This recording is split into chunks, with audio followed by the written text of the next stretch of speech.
Hello, and welcome to One Voice Live, where we talk about One Voice, what it is, and how it fits into the world of singing. I'm your host, Zeto, and I'm joined today for his One Voice Live debut, certified One Voice coach, Michael Marchese. Hey. Oh my God, yes. Oh yeah, I'm so excited to have you here, especially because we are starting a new series today called Vocal Translating, which I'm really excited about. And this is where we take potentially confusing phrases from the conventional world of singing and we translate them into the One Voice language to better understand what teachers and directors are asking of us. So, Michael Marchese, today we are talking about what it means to have a dark versus a bright sound. Oh, cool. So will you start off by telling us a little bit, when do you think, when is this relevant, talking about a bright versus dark sound? Well, relevant, I mean, basically like when you would hear it, kind of when you... Sure, when would someone ask that of you? Yeah, so I mean, in my experience, I've seen it asked in two primary ways. A lot of the times, if someone, say a musical director or director, they're trying to get maybe a specific style out of you or a specific quality of voice to match a character or something of that nature, then what they'll do is they'll be like, oh, can you like darken that up a little bit, or like, oh, it just feels like, you know, you're kind of trapped. Can you just like, you know, make it really bright and pingy, you know? So you'll get that a lot if they're trying to get you to kind of, you know, change stylistically the way you're singing.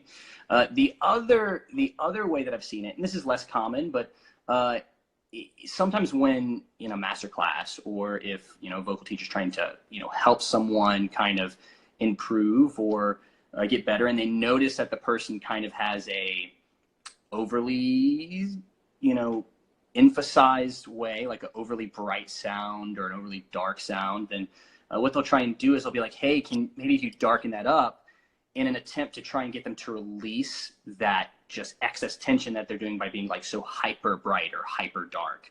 And so, yeah, those are kind of the two ways that I've normally seen it.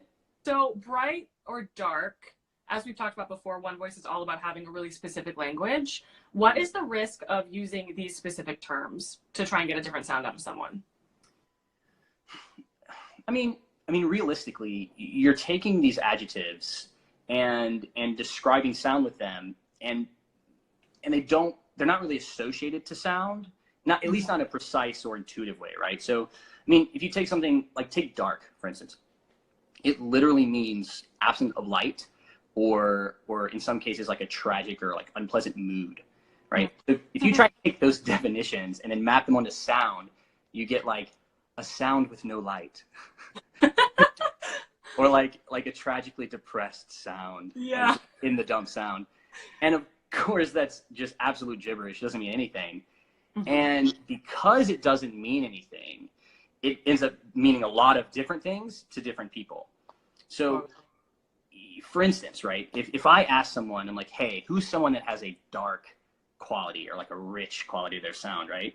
And then I'd ask one person, they'd be like, oh, Norm Lewis, right? He's just got such a just rich, beautiful, dark sound, right? And then I asked another person, they're like, oh, Bill Crosby, just like lovely, just that deep, rich sound. And I asked someone else, and they're like, oh, Gaston from Beauty and the Beast. I asked someone else, it's Frank Sinatra, right? And so basically what you've got is you've got this problem where those are four drastically different voices, right? But they're all being described by the same word. And so as a performer, how do you go about isolating how to create that sound, right? And there's not really a good option, because ultimately the only thing you've got is someone pointing to someone and being like, that's a dark sound, and then you trying to replicate what they're doing. Absolutely. And there's so many pitfalls to that. If you're a music director or a non-performer, right, trying to direct performers to achieve something, and you want something very specific, but the only word you've got is dark, which we just saw like can be like a whole bunch of different things. And so if you're wanting Frank Sinatra and you say, oh, I want dark, and then they give you Gaston, are they wrong? Right? Maybe, kind of, not really. Yeah. Right?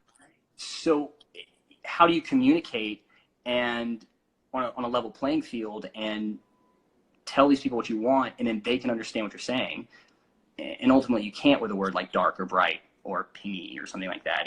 It becomes this, very confusing, frustrating time for everybody involved. Mm-hmm. Yeah, that's hilarious that you say that. I was researching bright or dark and forward and all these words that are used, and I was Googling, and I ended up on Reddit, which is kind of a terrifying place in general, but especially for singing. And I mean, everyone was so confused. Teachers, students, everyone was just like trying to band together and figure out what are we talking about. And I just wanted to be like, everyone, like, which maybe I should be like, come check out One Voice Live.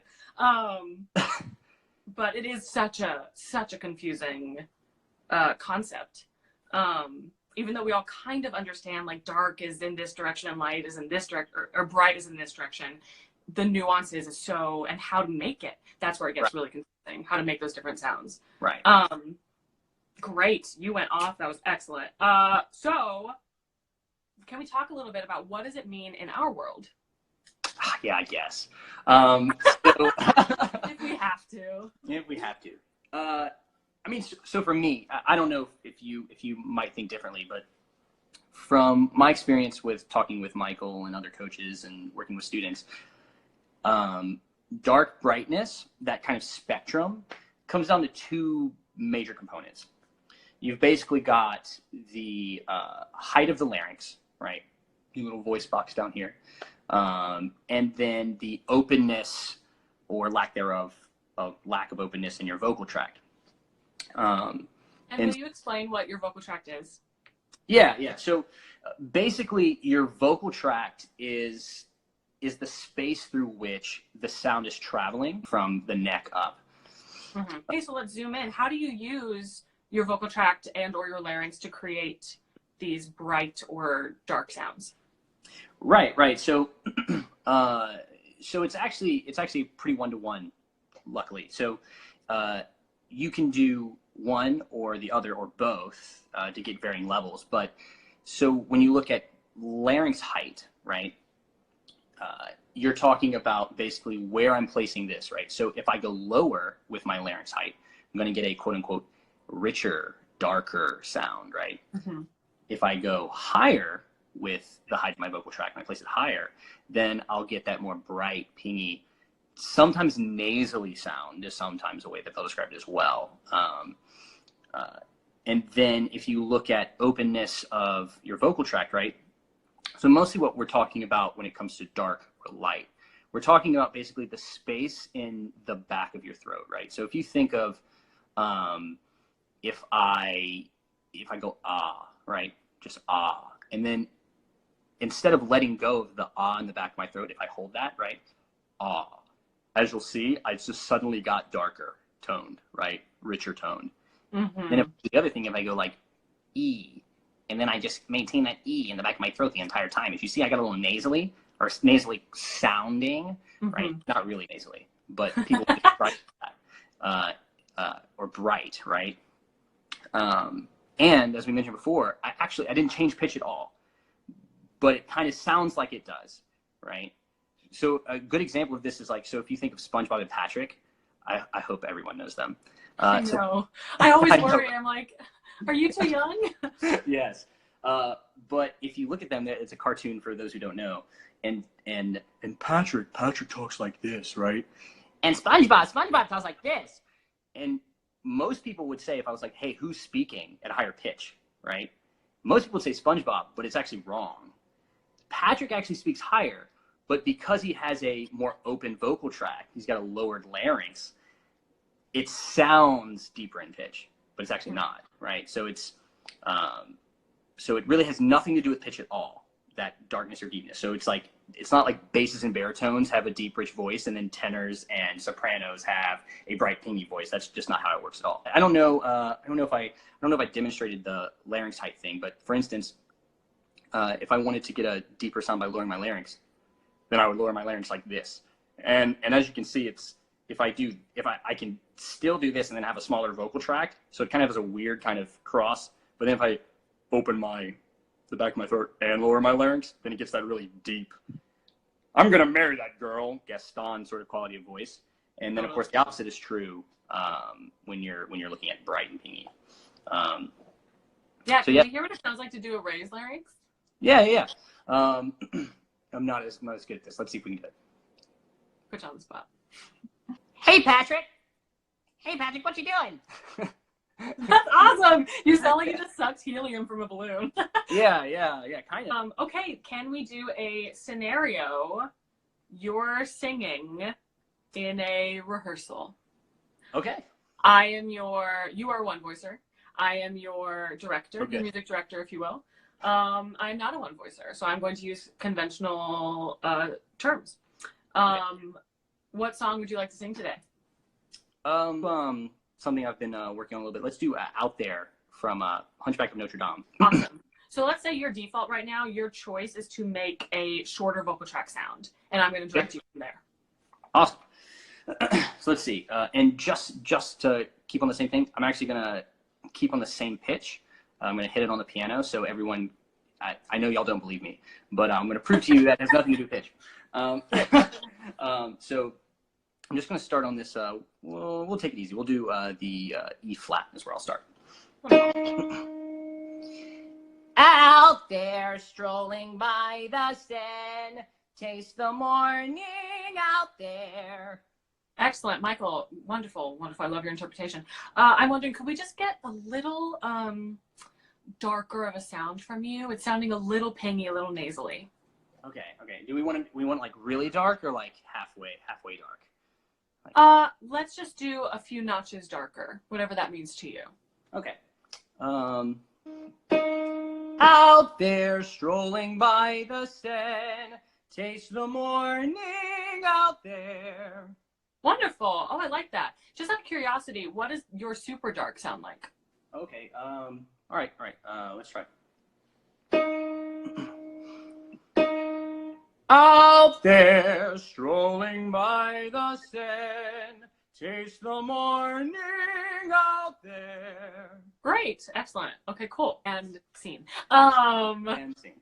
So walk us through physically, what did you do to give me, the director, what I wanted?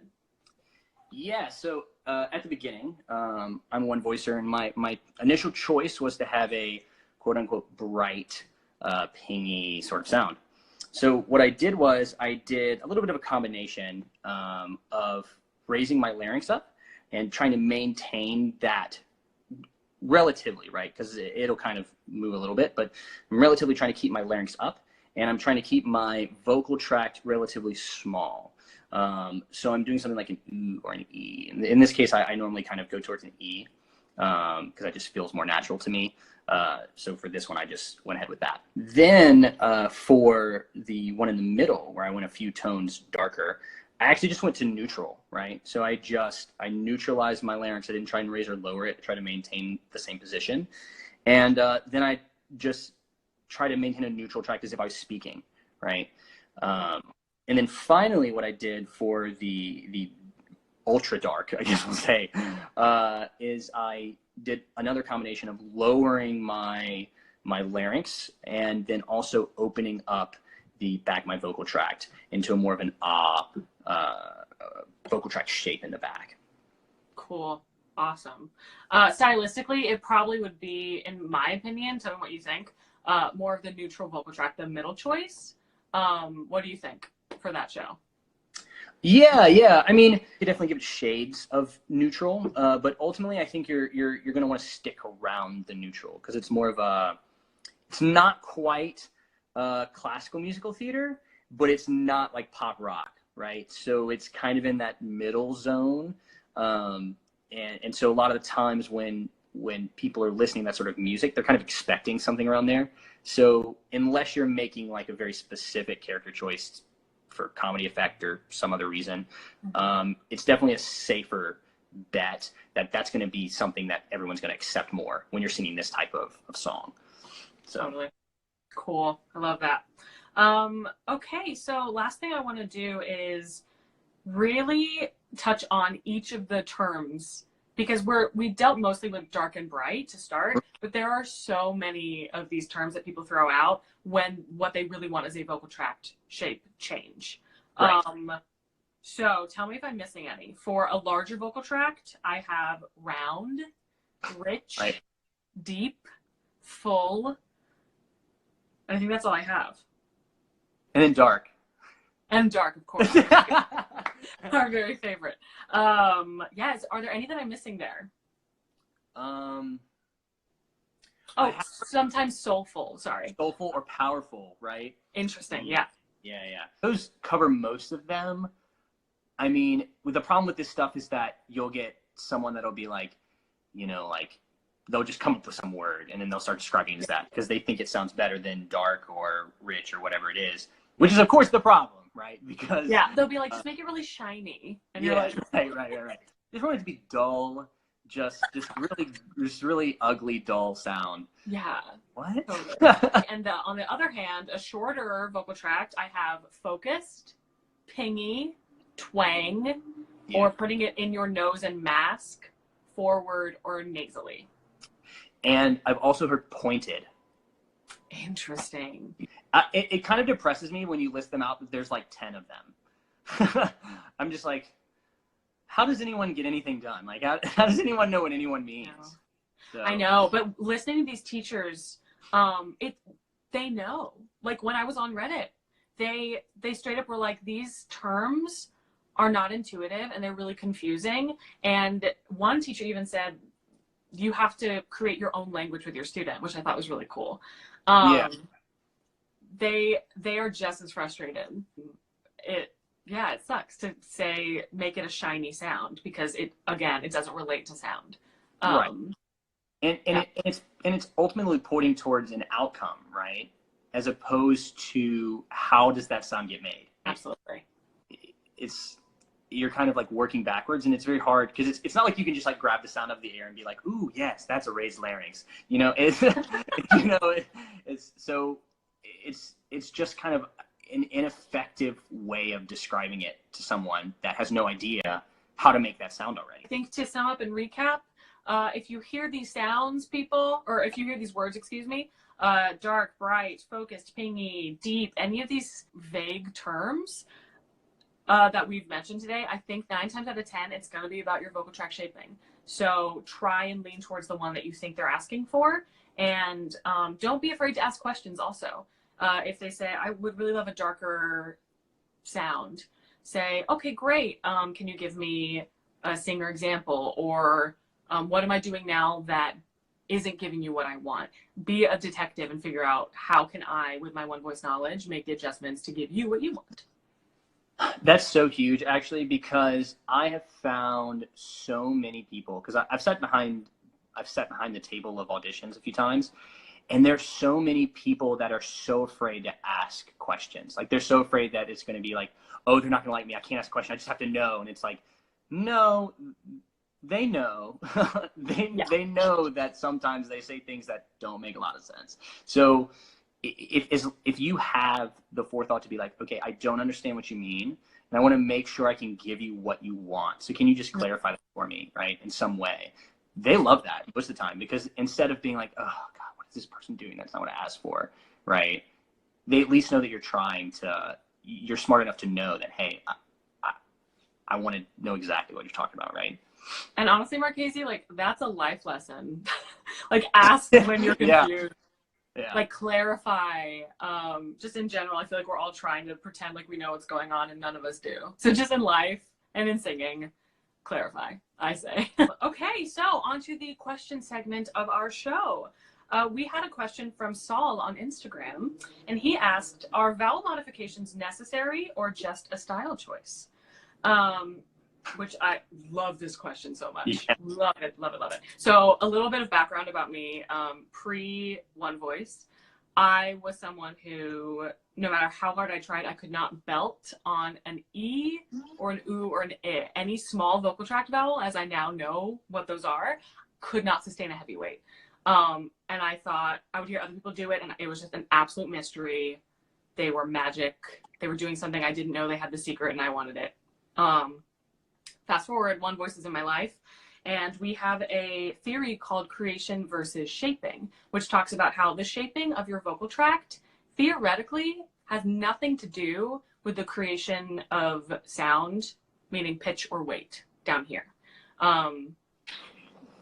You rocked my world. So what this means to me is vowel modifications sometimes feel necessary when you're not used to it, or if you're making adjustments that don't need to be made. It feels impossible to create a heavyweight on an E or some other combination. Vowel modifications, however, I've learned are not necessary, which is so exciting. It just takes a little bit of work and figuring out what it is that you're doing. And that really is a case-by-case basis. I wish I could just say, like, if you're having trouble with this, do this. But it is more of a individual diagnosis thing. But the reason I don't like using vowel modifications as a problem-solving technique is because sometimes it works and sometimes it doesn't, and then you are always stuck modifying a certain vowel instead of getting down to the root problem and then getting to make a choice on, do I want to modify this vowel or not? Now, when it comes to a style choice, moving between styles, I love a modification. I was thinking about Alanis Morissette earlier, and if she's saying like, oh my gosh, this is so funny to me. And I'm here to remind you. Like, she would never, ever, ever, ever. Anyone who sings that song goes, and I'm here to remind you. Like, you have to open it up or it just sounds like wrong. Right. So for me, vowel modifications for style, A+. Vowel modifications to solve a problem, boo. I don't use it, personally. Marchese, what are your thoughts on that?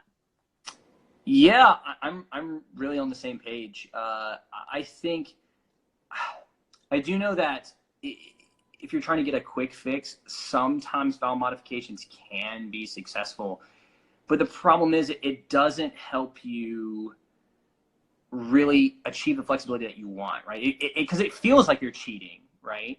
Yeah. And also, you know, when you look at people like, if you look at Book of Mormon, right? I believe, right? So if you so first of all, that completely proves you don't have to, because he is just straight up E, right? Just straight on an E, right? He's not doing I believe, not doing any of that.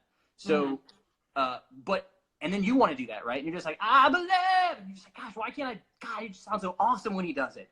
And so it's one of those things where it just feels great to be able to, you know, not have to modify those vowels and know that, empowered to be like, okay, yes, 100% don't have to do it to achieve what I want, you know, a certain pitch or whatever. And then the only other thing that I wanted to do was, you kind of did it with your example, but I wanted to bring the meme in. So my favorite vowel modification is Justin Timberlake, old school. It's gonna be me, right? But he doesn't say it's gonna be me. He says it's gonna be May, right? It's gonna be May, right? Okay. And so, but he doesn't have to do that. It's not even that high.